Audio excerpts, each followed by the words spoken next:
দর্শক, আমি এই মুহূর্তে দাঁড়িয়ে আছি কিশোরগঞ্জে। কিশোরগঞ্জ ভৈরব যে আঞ্চলিক মহাসড়ক আছে সেই সড়কে আমি এই মুহূর্তে দাঁড়িয়ে রয়েছি।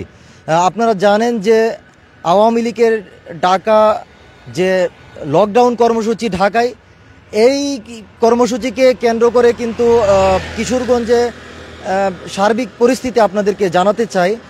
গতকাল রাতে বিভিন্ন স্থানে বিক্ষিপ্ত স্থানে টায়ার জ্বালিয়ে রাস্তায় আগুন দেওয়ার চেষ্টা করা হয়েছে। এছাড়াও সড়কের মধ্যে কিন্তু আওয়ামী লীগের যারা সমর্থক রয়েছে তারা স্লোগান দিয়েছেন এই যে লকডাউন, সেই লকডাউনের সমর্থনে।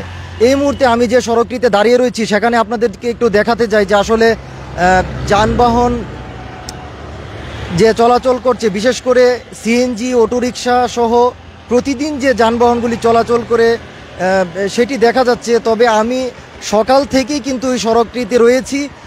এখানে কিন্তু দূরপাল্লার যে যানবাহন, বিশেষ করে গণপরিবহন যে বাস রয়েছে, সেই দূরপাল্লার বাস কিন্তু আমি খুব একটা দেখিনি, হয়তো পরিমাণ কম রয়েছে। এছাড়াও কিন্তু গতকাল রাতেও কিন্তু আমি এই সড়কে ছিলাম। এই সড়কে যে দূরপাল্লার যে ট্রাক রয়েছে, বিশেষ করে পণ্যবাহী ট্রাক, সেই পণ্যবাহী ট্রাকের কিন্তু দীর্ঘ একটি সারি ছিল। এর কারণ হতে পারে যে আসলে যেহেতু আজকে একটি কর্মসূচি রয়েছে, আমি চালকদের সাথে কথা বলেছিলাম না, তারা বলছেন যে বিগত দিনের যে রাজনৈতিক দলগুলির যে কর্মসূচি ছিল সেখানে কিন্তু নানা ধরনের জ্বালাও পোড়াও হয়েছে। সেই আশঙ্কা থেকে কিন্তু তারা গতকাল রাতেই যে দূরপাল্লার যে পণ্য রয়েছে সেটি নিয়ে তারা রওনা হয়েছেন। কিন্তু সকাল থেকে কিন্তু আপনাদেরকে সরাসরি কিন্তু দেখাচ্ছি যে আসলে এই যে রাস্তা রয়েছে এটি ভৈরব থেকে কিশোরগঞ্জের যে আঞ্চলিক একটি গুরুত্বপূর্ণ সড়ক, সেই সড়কে কিন্তু আমরা এই মুহূর্তে অবস্থান করছি। আরেকটি বিষয় হচ্ছে যে গতকাল রাতে কিন্তু কটিয়াদী উপজেলার বানিয়াগ্রাম বাজার থেকে মধ্যপাড়া বাজারের মাঝামাঝি কোনো একটি স্থানে রাতের কোনো একটি সময় আওয়ামী লীগ সমর্থকরা এই লকডাউনের সমর্থনে একটি রাস্তায় টায়ার জ্বালিয়ে গাছের গুঁড়ি ফেলে অবরোধের চেষ্টা চালায়। সেটি কিন্তু সামাজিক যোগাযোগ মাধ্যমে সেই ভিডিও ছড়িয়ে পড়ে।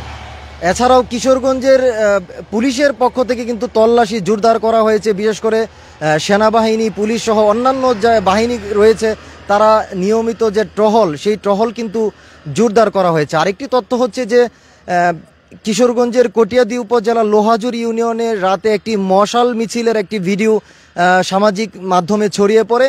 তবে আমরা সকালে খবর পেয়েছি যে সেই লোহাজুর ইউনিয়ন থেকে আওয়ামী লীগের 7 নং ওয়ার্ডের একজন সমর্থক কালামিয়া নামে একজনকে গ্রেফতার করা হয়েছে সেই মশাল মিছিলে থাকার অভিযোগে।